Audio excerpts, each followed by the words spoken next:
My next guest wrote a scathing piece on Federal Reserve Chairman Jay Powell over the weekend, noting the series of Powell blunders, right? 4 rate hikes in 2018. We all remember that one. Then, of course, there were no rate hikes as inflation began to surge in 2021, and they waited until March of 2022 and began a very aggressive tightening cycle. I want to bring in now White House Senior Trade Counselor Peter Navarro. And Peter, we know about how badly Powell's been behind with respect to the curve. I want to ask you about something that you wrote that caught my eye.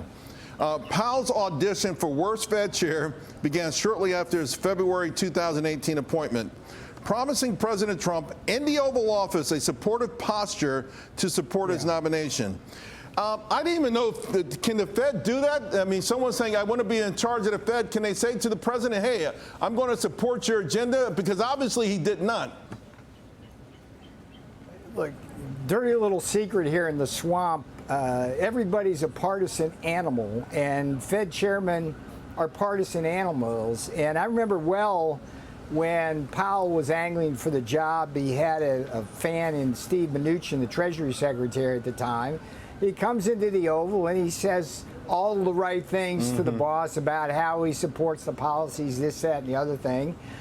He gets the job and immediately turns coat. It was like, what are you doing? And the important thing here, Charles, and you and I understand this really well, is that Trump-nomics has the ability to grow the American economy significantly faster than Obama-nomics or Biden-nomics without causing inflation. And so in 2018, the first Powell major blunder, we're cruising along, and Powell gets in his head, well, we're going to get inflation. We're doing too well.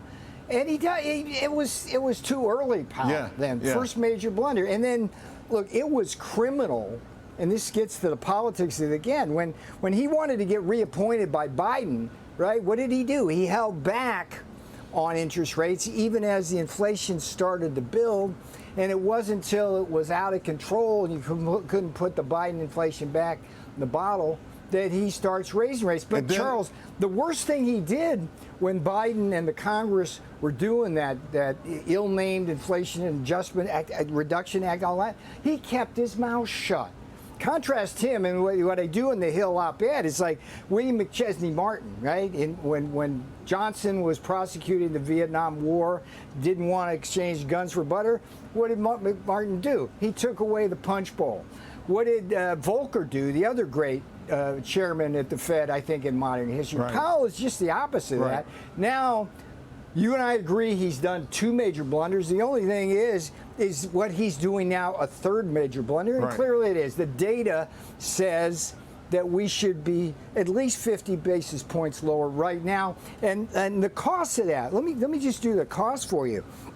That's about a quarter to a half point of GDP growth that we lose. That's about 500,000 to 750,000 jobs we don't create. That's about $150 billion added over 10 years to the national debt, because 20 to 30% of that debt will be financed by short-term rates. It's over $1,000 a year to people who have a mortgage on their home. And it's in the revolving credit card debt, where we got $1 trillion out there. Collectively, it's like $5 billion that Jay Powell has. This man is blundering his way and hurting Americans to the tune of billions. And that's why I nominated him for the worst Fed chair in history, and I think he's earned that. And Peter, you know, I think you talked about this. You wrote about this. I thought this was interesting. His silent permissiveness, right? Which I found to be an interesting choice of words, because some say this is a form of narcissistic behavior in of itself. You talk about how much this has cost the American public.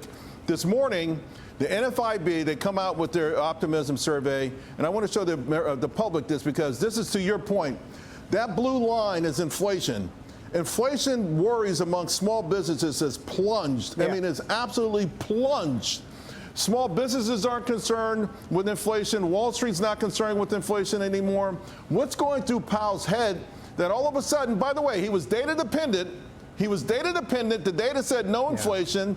And then he always says that he doesn't want the public to become afraid or think that prices are going higher. Well, if you say they're going higher and you're the chair of the Fed, that hurts everything, doesn't it?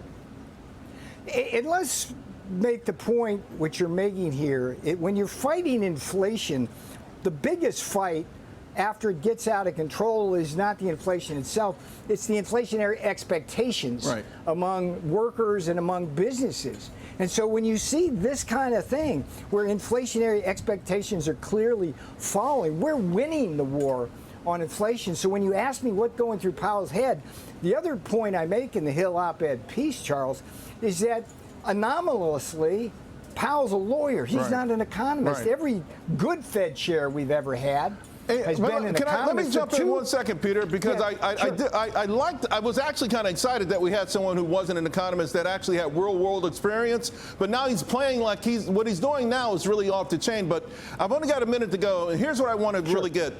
So Kevin Walsh was on with Larry Kudlow yesterday. He said the Fed needs regime change, that there's a lot of dead wood there. My question, though, is why not take this opportunity to remake the Fed, to make it into an agency that works for Main Street and no longer Wall Street, no longer the creature from Jekyll Island? That one's way out of my lane, Charles. But what I can say here is that the concept of an independent Fed is a good one, but the problem is we've got a partisan Fed with Jay Powell. And what I'm calling for on July 29 and 30, if Powell can't get religion on Trumpnomics, it's the Board of Governors to rein him in. I don't know why. I mean, you got some intelligent people on that board. Why are they letting Jay Powell lead him around by the nose? The other lawyer that was on the Fed chair was also a disaster. I don't even remember.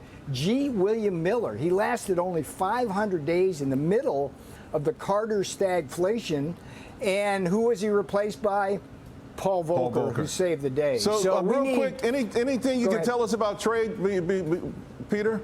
Some of these, what's happening on the trade side? I can tell you about, the letters that went out, coupled with a couple of deals which are pending with like Vietnam, we actually get good coverage on almost 90% of the trade deficit that we have with the world, because that trade deficit's only with about 15 countries settled. All the other countries we can do better with and reduce and improve our trade situation.